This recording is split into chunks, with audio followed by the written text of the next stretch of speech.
Is it true when एक villain was happening, you were not too keen to play this character, and actually कहीं ना कहीं जिलिया ma'am का हाथ था to convince you? No, in fact film offer होने से एक दो रातें पहले we were sitting and chatting and she said why don't you play negative role, जो लोग इतना बेइंतहा पसंद करते हैं, प्यार करते हैं। तो वो क्वालिटी मैंने बहुत सारे लोगों में बचपन से देखी है कि कुछ तो वजह है कि जिसके वजह से जिस तरह वो ठहराव है, जिस तरह वो बात करते हैं, चाहे वो मेरे पिता हो या गोपीनाथ जी मुंडे हो या बाला साहब जी ठाकरे हो। जब भी कोई फिल्म पार्ट 3 पार्ट 4 में जाती है तो एक हम जो फिल्म लिखते भी है या फिर डिस्कस भी करते हैं तो हमें ये इस बात का एहसास ज़रूर होता है कि अभी ये फटीग फैक्टर आने वाला है, कि वही तरह का ह्यूमर होगा, वही। तो now we have to really think कि हम लोग क्या ऐसी नई चीज़ लेके आए जिससे हम लोगों को एंगेज करें। पड़ोसी मुल्क है, वहाँ से जो हमारे एक्टर्स उनके साथ हमें कोलैब नहीं करना चाहिए। As an artist and as a Indian, what's your take on that? आप कहाँ तक पढ़े?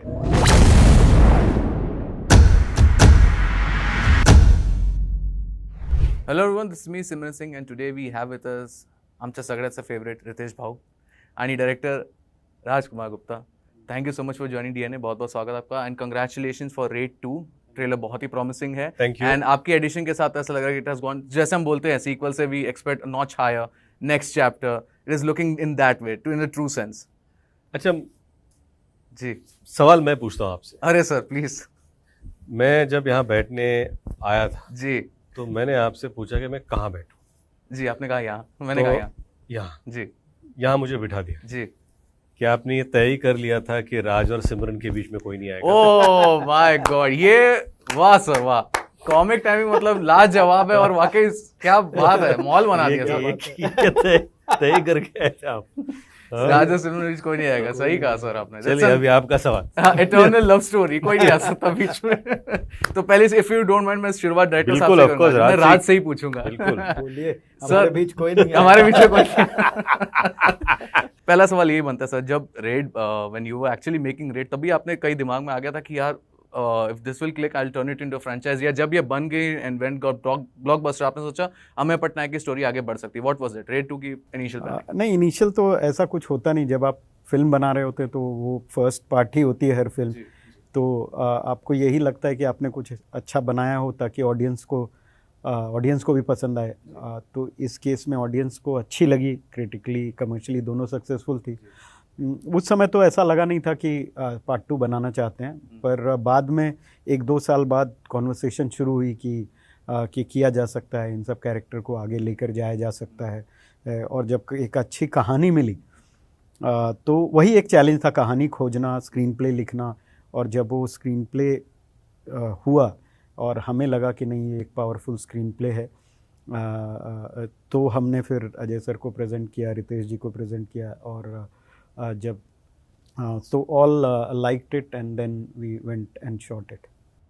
रितेश जी, आपसे मेरा सवाल बनता है कि जो आपका किरदार है पॉलिटिशियन का, हाउ इजी और difficult was it to get into that mould? क्योंकि कहीं ना कहीं ऐसा लगता है कि जो आपके बैकग्राउंड भी रहे वो भी कहीं ना कहीं हेल्प किया to get into that character, जो स्टांस होता है या जो स्क्रीन प्रेजेंस होता है, जिस तरीके से एक ऑरा बनता है। Tell us about that. नहीं, एक तो राज सर ने जिस तरह कहानी बुनी है, जिस तरह किरदार बनाए या खड़े किए हैं, तो दादा भाई का जो किरदार था ये मतलब mid-40s self made man, emotionally driven, उसके ज़िंदगी में कुछ चीज़ हो जाती है और वो किस तरह खुद को बनाता है। और इसका पावर लोगों का प्यार है, डर नहीं है।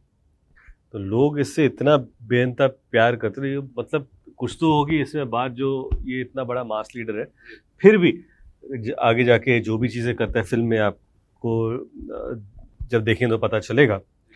पर ये जो मास लीडर या मास क्वालिटी होती है, जो लोग इतना बेइंतहा पसंद करते हैं, प्यार करते हैं, तो वो क्वालिटी मैंने बहुत सारे लोगों में बचपन से देखी है कि कुछ तो वजह है कि जिसके वजह से जिस तरह वो ठहराव है, जिस तरह वो बात करते हैं, चाहे वो मेरे पिता हो या गोपीनाथ जी मुंडे हो या बाला साहब जी ठाकरे हो या प्रमोद जी महाजन हो, जिनको मैंने बहुत नज़दीक से देखा या शरद पवार साहब हो, तो मास क्वालिटी कि जब लोगों के बीच में जाए तो लोग पागल हो जाए, फ्रेंजी जो होता है, एक ओरेटरी स्किल है, एक अदब है, जिस तरह वो लोगों से बात करते हैं, जिस तरह अफसर से बात करते तो किस तरह एक ठहराव है, जब ब्रीफिंग करने के लिए आते तो क्या होता है, तो वो क्या होता है कि ये पहले ये समझना था कि हर सीन में क्या क्या हो रहा है, कितने लोग सीन में, क्या कुछ अफसर आ रहा है तो किस तरह होगा, या फिर ये ब्रीफ दे रहे या पब्लिक है या प्राइवेट है, तो ये कैरेक्टर को मद्देनज़र रखते हुए थोड़े बहुत धागे थे वो लिए हैं, पर ऐसा नहीं है कि ये किरदार किसी ऊपर पूरी तरह आधारित है, ऐसी बात बिल्कुल नहीं है जी। ओके सर, रेड बन गई, रेड इतनी बड़ी हिट हो गई, अब रेड 2 आ रही है, ये जो कितने साल रहे हैं इस बीच आपने कहीं देखा है कि आपके कोई दोस्त यार जिन्होंने कहा कि भाई अब हम ईमानदारी से टैक्स भरते हैं क्योंकि हमने वो फिल्म देख ली है, कुछ ऐसा एक पॉजिटिव इम्पैक्ट आपने देखा है? I am sure you might have come across some reactions. अब ऐसा लोग ये ज़रूर है कि रेड देखने आए, ये देखने के लिए कि होता क्या है, तो कैसे होता है, कैसे होता है, क्या होता है, अब उनसे उनको क्या प्रेरणा मिली कि कहाँ कहाँ नहीं छुपाना है ये वो मैं नहीं जानता। पर jokes apart, I hope, I mean all of us should do what law duly requires, that be it paying our taxes, be it anything which comes under the framework of ये। पर दोस्त यार पता नहीं क्या क्या सोच रहे हैं और क्या सीख ली उन्होंने। ओके रितेश सर, आपसे सवाल बनता है कि whenever you do a grey shade character या antagonist आप बनते हैं तो बड़ा मजा आता है, we love doing it। मतलब एक villain is the biggest example जब हमने देखा, and that was the first, it was जब ये आया था तब was a unusual choice जब हमने ट्रेलर देखा था, and जब हमने फिल्म देखी तो we was blown away by it। Is it true when एक villain was happening you were not too keen to play this character and actually कहीं ना कहीं जिलिया मैम का हाथ था to convince you? No, in fact film offer होने से 2 रातें पहले we were just sitting and chatting and she said why don't you play negative role. ऐसे मुझे कोई ऑफर करेगा तो प्ले करूंगा, ऐसे थोड़ी कि मैं सुबह उठ के सोचूंगा। और 2 दिन बाद मुझे एक तो मोहित का फ़ोन आया कि एक फ़िल्म हमको नरेट करनी है, और मुझे नरेट करने के बाद आई वाज एप्रीहेंसिव कि मैं फ़िल्म करूँ या ना करूँ। क्या होता था कि जब भी मैं किसी थिएटर में हम लोग फिल्म देखने जाते तो बच्चे आते हैं, आंटीज आती है, यार बेटा जब भी तू स्क्रीन पे आता है मुंह से हंसी छूट जाती है। तो मैं सोच रहा हूँ कि अगर ये इस तरह लोग मुझे देखते हैं तो अगर एक विलन का जो पहला सीन है वो लड़की को मारता है, घर जाता है, अब तक उसका चेहरा नहीं दिखा है, और जब चेहरा दिखता है तो उसकी बीवी उसको थप्पड़ मारती है, और that's the first time you see his face. तो मतलब कि ये सीन के बाद अगर उनके चेहरे पे अगर हंसी आई तो फिर एक कैरेक्टर गया। तो मैंने उनको पूछा are you sure you want to cast me? Doubt मेरी तरफ से नहीं था, मैं श्योरिटी उनकी तरफ से। तो they said we are very sure. I said great, I want to do this. Okay, तो मतलब ऐसा हुआ, बढ़िया बढ़िया। ओके सो राज सर, जब आपकी शुरुआत फिल्मों से देखते हैं, आमिर एक ऐसी फिल्म है जैसे कहीं ना कहीं ऐसा लगता है कि उसका भी सीक्वल आना चाहिए था, भले स्टैंड अलोन हो लेकिन उसका एक सीक्वल आज भी there are die hard fans of film who love that, and Rajeev Khandelwal को वहाँ से एक बिग ब्रेक मिला था। कोई कुछ आपके दिमाग में कुछ प्लान है टू रिवाइव दैट और टू कैरी फॉरवर्ड जिस तरीके से वो बनी थी एक फिल्म, एक टॉट थ्रिलर जो मतलब आदमी को सोचने का मौका नहीं मिल रहा था? करेक्ट आप वो बहुत अप्रिशिएट हुई थी एंड लोगों का प्यार आज तक मिलता है उस फिल्म को। लेकिन मेरे हिसाब से एज अ राइटर डायरेक्टर उस फिल्म की जर्नी वहीं पे ख़त्म हो गई थी। तो मुझे नहीं लगता कि उसका मैं सीक्वल कभी सोचूंगा या बननी भी चाहिए। पर मेरे हिसाब से एज अ राइटर डायरेक्टर वो कहानी पूरी हुई थी वहाँ पे, और उसकी जर्नी वहीं पे ख़त्म हो गई उस फिल्म की। But I am happy about the fact that people still love that film and are big fans of that. Sequel की बात करें तो हमारे पास सीक्वल किंग है हमारे, जो मतलब भले धमाल फ्रेंचाइज हो, मस्ती फ्रेंचाइज हो, क्या कूल है हम हो, एंड देयर अभी जो एक शूट कर रहे हैं हाउसफुल 5 वो भी है। How do look upon to this fact कि एक सीक्वल फ्रेंचाइज की एक बात होती है कि कहीं ना कहीं श्योरिटी है, ओके एक ऑडियंस बनी हुई है, लेकिन हाँ उनको बांधे रखना specially in today's time when we have OTT and everything, I think comes with great challenge, क्योंकि आप अभी शूट भी कर रहे हैं Dhamaal 4 and Housefull 5। How do look upon to this? मुझे लगता है कि जब भी कोई फिल्म पार्ट 3 पार्ट 4 में जाती है तो एक हम जो फिल्म लिखते भी है या फिर डिस्कस भी करते हैं तो हमें ये इस बात का एहसास ज़रूर होता है कि अभी ये फटीग फैक्टर आने वाला है, कि वही तरह का ह्यूमर होगा, वही तो now we have to really think कि हम लोग क्या ऐसी नई चीज़ लेके आए जिससे हम लोगों को एंगेज करें। तो Housefull 4 was a reincarnation comedy, कि जहाँ पर नाउ आप बोल रहे हो कि कॉमेडी भी है, 400 साल पहले भी जा रहा है, रीइंकार्नेशन भी हो रहा है। तो रीइंकार्नेशन कॉमेडी आपने नहीं देखी थी, रीइंकार्नेशन सीरियस फिल्म आपने देखी थी। तो now you have to take them in a different experience. तो you as franchise in at least comedy you have to figure out कि अभी ये और क्या नया एक्सपीरियंस आप देने वाले लोगों को जिसमें एक्सपीरियंस में वो एंगेज हो जाए। It's almost going to a fantasy land और डिज्नी लैंड, कि अभी एक नया राइड आपको देना है। हालांकि वो 4 बार जा चुके डिज्नीलैंड में, लेकिन एक नए राइड में एक अलग मज़ा आना बहुत ज़रूरी है। उसी तरह धमाल 4 हो या फिर हाउसफुल 5 हो। हाउसफुल 5 का ट्रेलर अभी जल्दी आएगा, पोस्टर भी आएगा, तो आपको पता चलेगा कि उसमें कुछ अलग बात है। कुछ अलग बात है। Okay, as a film maker and also as a Maharashtrian, जिस इस साल की हमारी सबसे बड़ी फिल्म रही है वो है छावा। जी, how do you look upon to the film and the preparation that Vicky Kaushal did?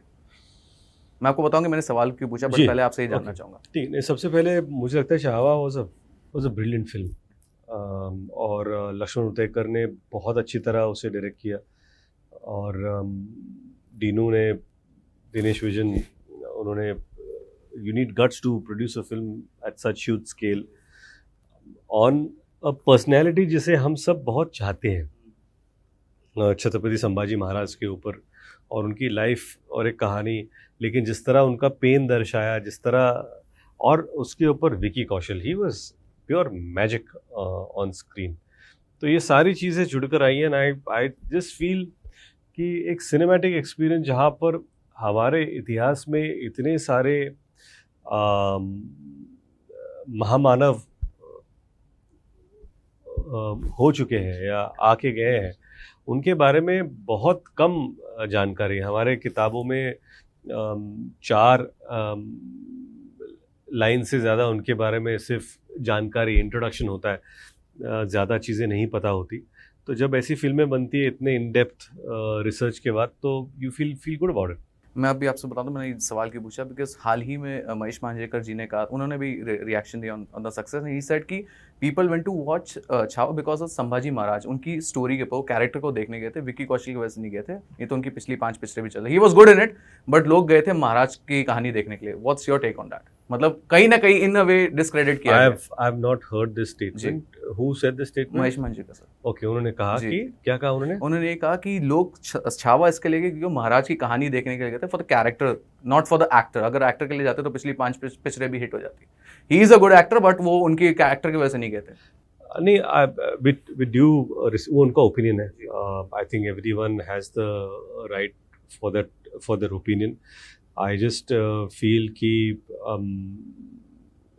क्या होता है कि जब भी कोई एक फिल्म चलती है, उनका ड्यू क्रेडिट पूरी टीम को जाना बनता है, लाजमी है, चाहे वो डायरेक्टर हो, प्रोड्यूसर हो, एक्टर हो, सारी टीम। एंड सबसे ज़्यादा, और मैं ये भी समझ सकता हूँ कि वो क्या कहना चाहते हैं।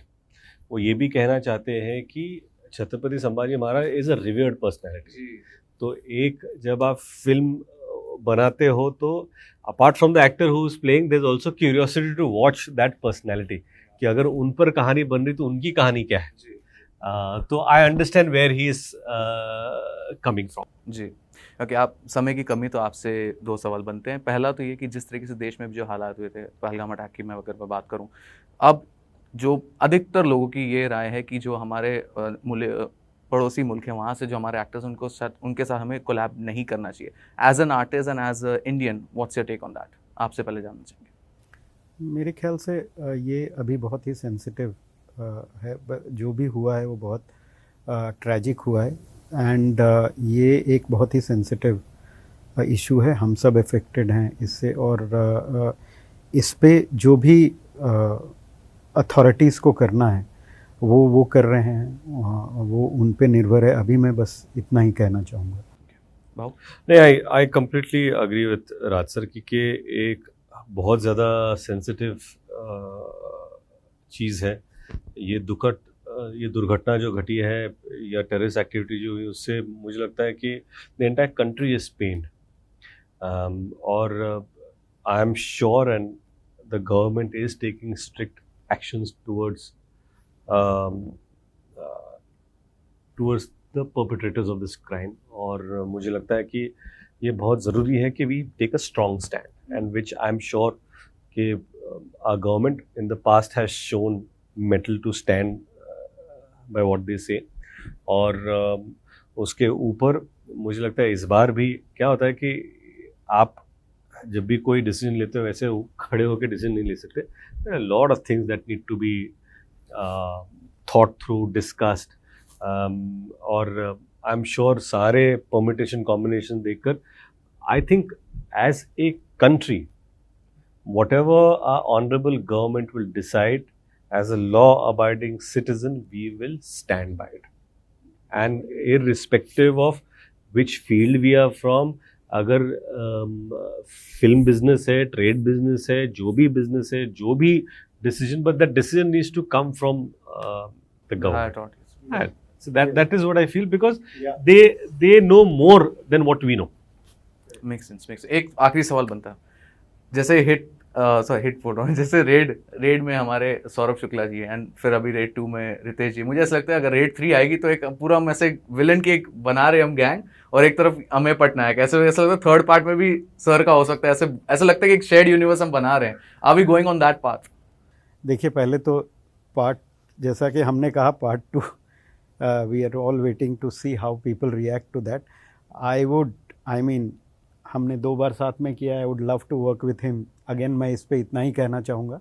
बट अभी तो हम लोग we are just looking forward to how Raid 2 performs. Because आज तो ज़माना हो गया कि शेयर्ड यूनिवर्स बनते हैं. एंड हमने जैसे सौरभ सर का शॉट आता है ट्रेलर में, तो there is an instant smile and there is an instant recall value.